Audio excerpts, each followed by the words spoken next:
The must-add spell to the Eldrazi Incursion precon, especially if you're on a budget, is Progenitor's Icon. Included in this precon are the first two formal 5-color Eldrazi commanders: Ulalek, Fused Atrocity, and Azlask, the Swelling Scourge. We choose Eldrazi as the creature type. Great. We need 5 colors, this gives 5 colors. The next spell of the chosen type you cast this turn can be cast with Flash. Now we're cooking with propane. Ulalek will let you pay 2 colorless mana to copy all spells, activated abilities, and triggered abilities you control on the stack whenever you cast an Eldrazi spell. The floor of this ability is already making my mouth water. Then again, that may just be the stakes on my 4-burner stainless steel propane gas grill. You cast this MH3 common, Snapping Voidcraw. In response, you tap the Progenitor's Icon, activating its ability to cast the MH3 uncommon, Glaring Fleshraker.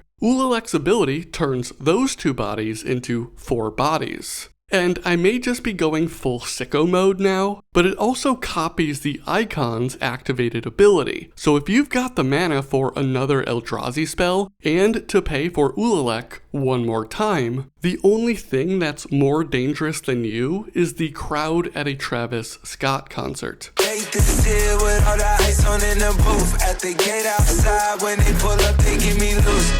I've got to get one thing out of the way before we move on. Despite its unique attributes, this remains an Eldrazi deck, meaning you'll need big mana. If you didn't catch it, the sequence in that prior section cost 8 total mana. The average mana value without lands is a whopping 4.43. Fortunately, the deck has answers for this: Dreamstone Hedron, Forsaken Monument, Hedron Archive, and a host of other mana rocks. Adding on a good portion of the deck, like Spawnbed Protector, Drowner of Hope, Sifter of Skulls, can make those little Eldrazi spawn that can be sacrificed for a colorless mana. I'll keep it real with you. I am not a USDA Grade A certified Eldrazi gamer, so I don't have that all-important hands-on experience to know how much mana is too much. But you do, because you're one talented son of a gun, and because I believe in you.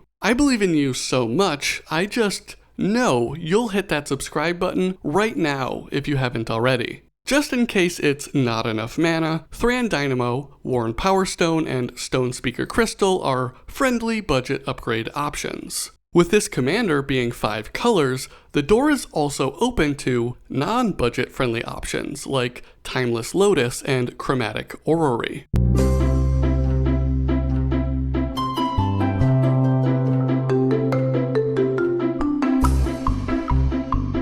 Those unique attributes I mentioned in passing before, one of them is the 5 colors, but we're past that now. Move on already. The other one is that every single creature in the deck is both Eldrazi and non-legendary. Except the 2 commanders every precon comes with, and surprise, Morophon, the Boundless, a banger reprint. This had to be intentional on account of copying legendary spells is kind of a wacky thing to do. So when I'm looking at this creature roster for upgrades, I'm first looking to introduce non-legendary Eldrazi to work with Ulalek. But after that, I'm seeing all sorts of when you cast this spell text, which turns out is classic Eldrazi. Problem is, copying the spell doesn't cast it, so the mileage of those abilities is pretty hamstrung. Like this honkin' chonk of shank beef I'm going to put inside my propane tank. Everyone tells you that love is the special ingredient, but really it's cow cooking cow.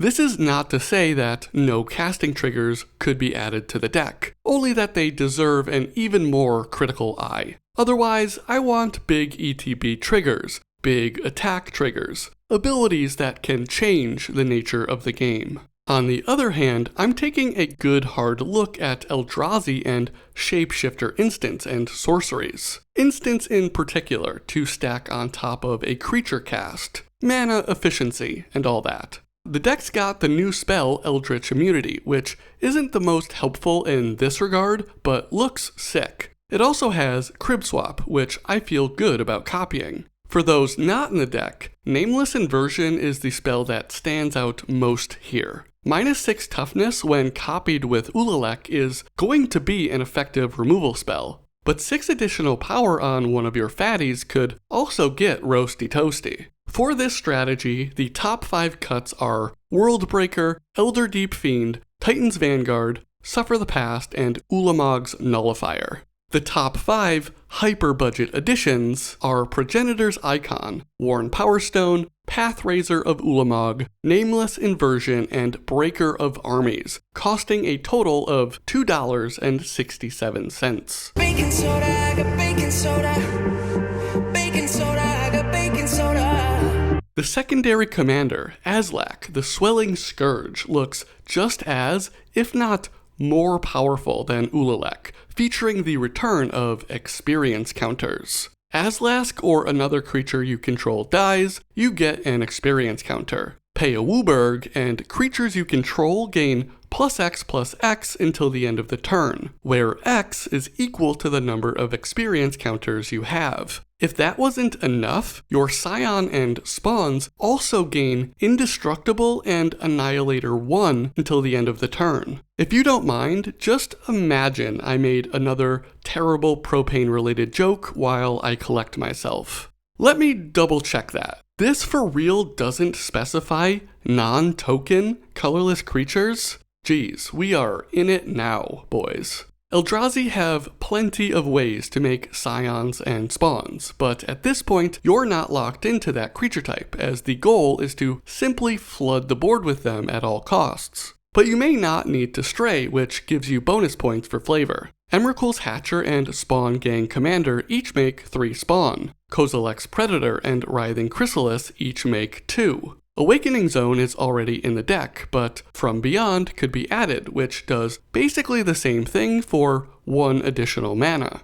The new spell, Path of Annihilation, gives you 2 spawn off the rip, and then lets your Eldrazi tap 4 mana of any color. This will certainly help pay that Wooburg activation on Azlask. New spell, Glimpse the Impossible, lets you see 3 cards that you can play this turn. For each card you didn't play, you create a spawn creature token. Brood Birthing is another sorcery, creating either 1 spawn for 2 mana, which feels bleh, or 3 if you already controlled one. One more new spell, Kozilek's Unsealing, is 2 and a blue that creates 2 spawn when you cast a creature spell with a 4, 5, or 6 mana cost. And casting a creature spell with mana value 7 or greater will draw you 3 cards. You won't be lacking in ways to create the little guys, so the next choice is how to supplement the token creation package. The answer is Skullclamp.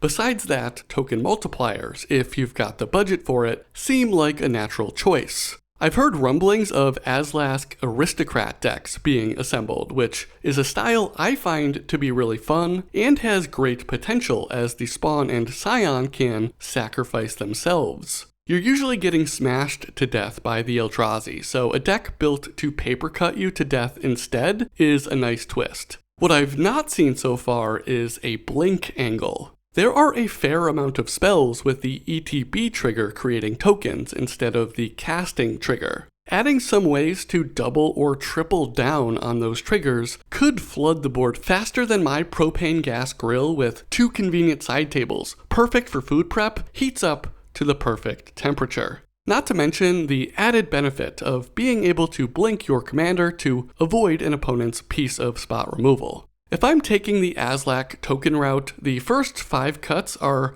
going to be the same as before. Maybe I'm lazy, maybe these just aren't that good. The 5 hyper-budget additions are Emrakul's Hatcher, Glimpse the Impossible, Path of Annihilation, Brood Birthing, and Spawn Gang Commander, totaling $2.37. We leave the keeps go. For us it's run and go. For us it's all we know. It's run and go. Both of these commanders are bangers, and each have paths to upgrade the 99 on a budget, which you may need to rely on because this deck is well north of $100 to pre-order. Then again, there are all sorts of ways to drop the big bucks and make these powerhouses. Chromatic Orrery, Void Winnower, and It That Betrays. Skull Clamp, Anointed Procession, Echoes of Eternity, and the list goes on. There is more Modern Horizons 3 content coming your way, so please subscribe to the channel. Like the video, but only if you liked the video, and let me know what precon you want to see on the channel next. I'll catch you next time for some more monkeying around.